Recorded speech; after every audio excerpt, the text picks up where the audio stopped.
Periyar Maniammai Institute of Science and Technology, Thanjavur. The world needs you. சினிமாவுடன் வியூவர்ஸுக்கு வணக்கம். இந்த video ரிவ்யூல நம்ம பார்க்க இருக்கிற திரைப்படம் விக்ரம் பிரபு சுஷ்மிதா பட் நடிப்பில் வெளியே இருக்கும் லவ் மேரேஜ் அப்படிங்கிற படம் தான். இந்த படத்தோட ட்ரெய்லர் பார்த்தப்போ ஒரு ராம் காம் அப்படிங்கிறது நமக்கு தெரிய வந்தது. அண்ட் தெலுங்கு படமான அசோக வனமுலோ அர்ஜுன கல்யாணம் அப்படிங்கிற படத்தோட அஃபிஷியல் ரீமேக் தான் இந்த படம். அண்ட் நிறைய இந்த குடும்பங்கள் அப்படிங்கிறதெல்லாம் பார்க்குறப்போ அந்த மேரேஜ் அன்சம்பிள் காமெடி அப்படிங்கிறது இதில் நல்லாவே இருக்குமோ அப்படிங்கிற ஒரு எக்ஸ்பெக்டேஷனும் உண்டாச்சு. ஸோ அதெல்லாம் படத்தில் பூர்த்தி செய்கிறாங்களா, படத்தோட வேற ப்ளஸ் மைனஸ் எல்லாம் என்ன, இதெல்லாமே இந்த ரிவ்யூவில் பார்க்கலாம். வாங்க ரிவ்யூக்குள்ளே போகலாம்.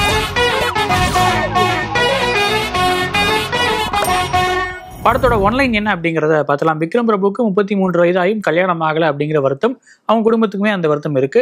இதுக்கிடையில ஒரு வழியாக அவருக்கு பொண்ணு கிடைக்குது. அந்த பொண்ணை ஃபர்ஸ்ட் தடவை பார்க்க போறாங்க வேற ஒரு ஊர்ல. அப்பவே நிச்சயதார்த்தமும் பண்ணிடணும் அப்படிங்கிறது அவங்களோட பிளான். அதே மாதிரி அந்த ஊருக்கும் போறாங்க, நிச்சயதார்த்தமும் நடந்துருது. பட் அதுல ஒரு ட்விஸ்ட் என்ன அப்படின்னா, அது கொரோனா காலகட்டம் அப்படிங்கிறனால ஃபர்ஸ்ட் லாக்டவுன் அனௌன்ஸ் பண்றாங்க. அதனால அவங்களால அந்த குடும்பங்கள்னால அந்த ஊர்ல இருந்து திரும்ப அவங்க ஊருக்கு ரிட்டர்ன் ஆக முடியாத ஒரு சிச்சுவேஷன். இப்படி இருக்கிறப்போ கல்யாண பொண்ணும் ஒரு கட்டத்துல காணாம போயிடுறாங்க. இதுக்கப்புறம் என்னென்ன கலவரங்கள்லாம் நடந்தது, கல்யாண பொண்ணு ஏன் காணாம போனாங்க, விக்ரம் பிரபுக்கு ஃபைனலி கல்யாணம் ஆச்சா இல்லையா, இதெல்லாம் சொல்ற படம் தான் இந்த லவ் மேரேஜ். படத்துல நடிகர்களோட பங்களிப்பெல்லாம் எப்படி இருந்துச்சு அப்படிங்கிறத பார்த்தலாம். கதையின் நாயகனாக விக்ரம் பிரபு முழு படத்தையும் தன்னோட தோல்ல சுமக்க வேண்டிய ஒரு சிச்சுவேஷன். அதை ஓரளவு சிறப்பாகவே பண்ணியிருக்காரு. இன்ஃபேக்ட் இருக்கப்பட்டிருக்கு அப்புறம் அவரோட ஆக்டிங்ல இன்னுமே கொஞ்சம் மெச்சூரிட்டி வந்திருக்கு அப்படின்னு நினைக்கிறேன். சின்ன சின்ன எக்ஸ்பிரஷன்லையும் கவனிக்க வைக்கிறாரு. ஓரளவு நல்லா பெர்ஃபார்ம் பண்ணக்கூடிய நடிகர் அப்படிங்கிறதையும் ப்ரூவ் பண்ணியிருக்காரு அந்த படத்துல அப்படின்னே சொல்லலாம். விக்ரம் பிரபுக்கு நிச்சயம் பண்ணியிருக்கிற பொண்ணா சுஷ்மிதா பட். ஆல்ரெடி மலையாளத்துல டாமினிக் அண்ட் லேடிஸ் பர்ட்ஸ் படத்துல இவங்க ஒரு முக்கியமான ரோல் பண்ணியிருப்பாங்க. தமிழ்ல இதுதான் அறிமுக படம். ஃபர்ஸ்ட் ஹாஃப்ல அவங்களுக்கு கொடுத்த வேலையை சிறப்பாக பண்ணியிருக்காங்க. செகண்ட் ஹாஃப்ல அவங்களுக்கு பெருசா வேலை இல்லை. அவங்களோட கேரக்டருக்கு இன்னும் டெப்த் கொடுத்து எழுதியிருக்கலாமோ அப்படிங்கிற ஒரு ஃபீல் இருந்துச்சு. அவங்களுக்குள்ள இருக்கிற அந்த பிரச்சனைகள் அதெல்லாமே இன்னும் கொஞ்சம் டீப்பாகவே பேசியிருக்கலாம். பட் நெவர்தலெஸ் அது இந்த படத்துக்கு தேவையில்லை நினைச்சாங்களோ என்னமோ. பட் பெர்ஃபார்மன்ஸ் வைஸ் எந்த குறையும் இல்லை. மற்றொரு நாயகியாக மீனாட்சி தினேஷ் அளவான கியூட்டான அந்த ரியாக்ஷன்ஸ் மூலமா நம்மளை இம்ப்ரெஸ் பண்றாங்க. ஃபர்ஸ்ட் ஹாஃப்ல பெருசா இவங்களுக்கு ஸ்கோப் இல்லை அப்படின்னாலும் செகண்ட் ஹாஃப்ல ஒரு மெச்சூர்டான ரோலா இவங்களோட கேரக்டர் வந்து மாறுது. அதை சிறப்பாகவே ஹேண்டில் பண்ணியிருக்காங்க. செகண்ட் ஹாஃப் ஃபுல்லாவே நம்மளை என்டர்டைன் பண்றாங்க அப்படின்னு கூட சொல்லலாம். எதுக்கு எடுத்தாலும் எரிஞ்சு விழுகிற சொந்தக்காரரா அருள்தாஸ், அங்கங்க காமெடி பண்ற கேரக்டர்ஸ்ல ரமேஷ் திலக், முருகானந்தம் மற்றும் வடிவேலு இவங்க எல்லாருமே இம்ப்ரெசிவான பெர்ஃபார்மன்ஸ் தான் கொடுத்துருக்காங்க.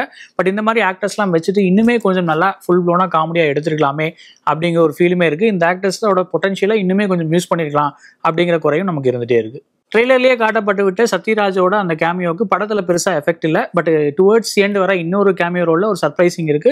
அது ஓரளவு ஒர்க் அவுட் ஆயிருக்கு அப்படின்னு கூட சொல்லலாம். படத்தோட பாசிட்டிவ்ஸ் என்ன அப்படிங்கிறத பார்த்தலாம். டைரக்டர் சண்முக பிரியன் தெலுங்கு ஒரிஜினல் வெர்ஷன்ல இருந்து சில சேஞ்சஸ் பண்ணி தமிழுக்கு ஏற்ற மாதிரி அதை அடாப்ட் பண்ண ட்ரை பண்ணியிருக்காரு. நிறைய விஷயங்களை படம் அங்கங்க டச் பண்ணுது. குறிப்பா லேட் மேரேஜா இருக்கட்டும், காஸ்ட் இஷ்யூவா இருக்கட்டும், பெண்களோட டெசிஷன்ஸ்க்கு வேலிடிட்டி இல்லைன்னு பேசுறது, அப்புறம் ரிலேட்டிவ்ஸோட ஈயோ கிளாஷ்னு நிறைய சாப்டர்ஸ் அங்கங்க பேசியிருக்காங்க. பட் இதுல லேட் மேரேஜ் அப்படிங்கிற கான்செப்ட் மட்டும் தான் முழுமையாக எக்ஸ்ப்ளோர் பண்ண மாதிரி இருந்தது. பட் அதுவே நிச்சயமா பாராட்டக்கூடிய ஒரு விஷயம் தான். டோட்டலாவே ஃபர்ஸ்ட் ஹாஃப் ஓரளவு என்டர்டெய்னிங்கா ஒரு மிதமான காமெடியோட சப்போர்ட்டோட நீட்டாவே போய் முடிஞ்சிருது. அதுவும் ஒரிஜினல் வெர்ஷன் நீங்க பார்க்கல அப்படின்னா அந்த இன்டர்வல்ல வர அந்த ட்விஸ்ட் கொஞ்சம் சர்ப்ரைஸாவே இருக்கும் அப்படின்னே சொல்லலாம். அதே மாதிரி கிளைமேக்ஸ்ல விக்ரம் பிரபு தன்னோட ஃபேமிலி கிட்ட பேசுற அந்த டைலாக்ஸ் அண்ட் மேரேஜோட விளக்க உரை பதவுரை மாதிரி சில விஷயங்கள் அதுல சொல்லப்படுற மெசேஜ் இதெல்லாமே இந்த படத்துக்கு ஒரு பாசிட்டிவ் இம்பாக்டையும் கொடுத்துருக்கு. ஷான் ரவுல்டனோட இசையில அந்த மீண்டும் பிறந்தனோ பாடல் இந்த படத்துல நல்லா பிளேஸ் பண்ணப்பட்டிருக்கு. அதோட விஷுவலும் நல்லாவே இருந்தது. மற்ற சாங்ல யூஸ்வல் ஷான் ரவுல்டனோட ஃபிளேவர் அங்கங்க தெரியுது. பட் பேக்ரவுண்ட் ஸ்கோர்ல இந்த அளவு ஃபில் பண்ணியிருக்க வேண்டாம், கொஞ்சம் நிறைய கேப்பும் விட்டுருக்கலாம். இந்த அளவு பேக்ரவுண்ட் ஸ்கோர் இந்த படத்துக்கு தேவையில்லையோ அப்படிங்கிற ஒரு ஃபீலும் இருக்கு.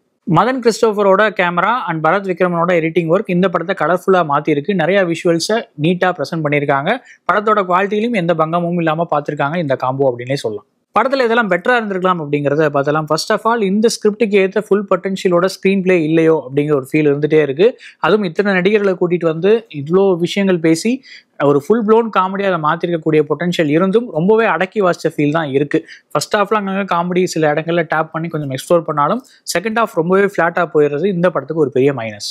ஏன்னா பொண்ணு பார்க்க போன இடத்துல நடக்கிற கலவரங்கள், லாக்டவுன்னால அந்த மாப்பிள்ளை குடும்பம் மாட்டிக்கிறதுன்னு காமெடிக்கான நல்ல ஒரு ஸ்கோப் உள்ள ஒரு ஃபவுண்டேஷனை போட்டுட்டு இன்னுமே இறங்கி அடிச்சிருக்கலாம் அப்படின்னு சொல்ற அளவுக்கு ரொம்ப ஃபிளாட்டாக தான் படம் போய் புடிஞ்சிருக்கு. அது நிச்சயமா எனக்கு ஏமாற்றம் தான். அதே மாதிரி விக்ரம் பிரபுவோட கேரக்டர்ஸும் சரி, மற்ற மேல் கேரக்டர்ஸும் சரி ஓரளவு நீட்டாவே எழுதப்பட்டது மாதிரி தான் இருக்கு. பட் ஃபீமேல் கேரக்டர்ஸ் அந்த அளவு எக்ஸ்ப்ளோர் பண்ணலையோ அப்படிங்கிற ஒரு ஃபீலுமே இருக்கு. நிறைய இடங்கள்ல ஒரு பிரெக்னன்ட் லேடியை காட்டுறாங்க, அவங்களோட ஹஸ்பண்ட் வந்து கூட இல்லை அப்படிங்கிற மாதிரிலாம் சொல்றாங்க. அண்ட் ஹீரோயினோட தங்கச்சி கேரக்டர்ஸ் அங்கங்க சில விஷயங்கள் காட்டுறாங்க. பட் அவங்களோட கேரக்டர்ஸ்க்கு இன்னும் டெப்த் ஆட் பண்ணிருக்கலாம். இது ஓவராலாவே இந்த படத்துல இருக்கிற ஒரு கம்ப்ளைண்டா தான் இருக்கு.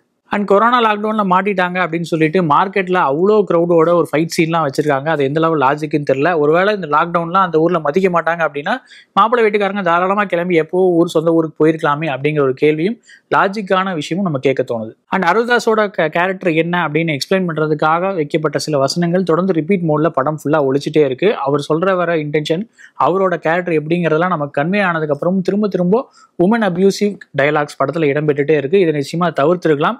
அண்ட் லாக்டவுன் காலத்துல சரக்கு காய்ச்சி கொடுக்குறாங்க அப்படிங்கிற மாதிரியான அந்த சீன்ஸையும் நிச்சயமா தவிர்த்திருக்கலாம். ஏன்னா இந்த மாதிரியான காட்சிகள்லாம் சோசியல் ரெஸ்பான்சிபிலிட்டி அப்படிங்கிற ஆங்கிள்லையும் பார்த்து டைரக்டர் அவாய்ட் பண்றது அவசியம்னு நினைக்கிறேன்.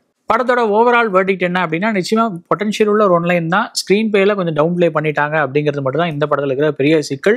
அந்த ஆக்டர்ஸோட பொட்டன்ஷியலாம் யூஸ் பண்ணி இன்னும் சில காமெடி எபிசோட்ஸ் எல்லாம் ஆட் பண்ணி ஒரு சிறப்பான என்டர்டெய்னராக ப்ரெசென்ட் பண்ணியிருந்தாங்க அப்படின்னா நிச்சயமா ஃபேமிலி செலிப்ரேட் பண்ற ஒரு படமா இருந்திருக்கும். அன்பார்ச்சுனேட்லி அதெல்லாம் மிஸ் ஆகுது அப்படிங்கிறது ஒரு வருத்தமான விஷயம் தான்.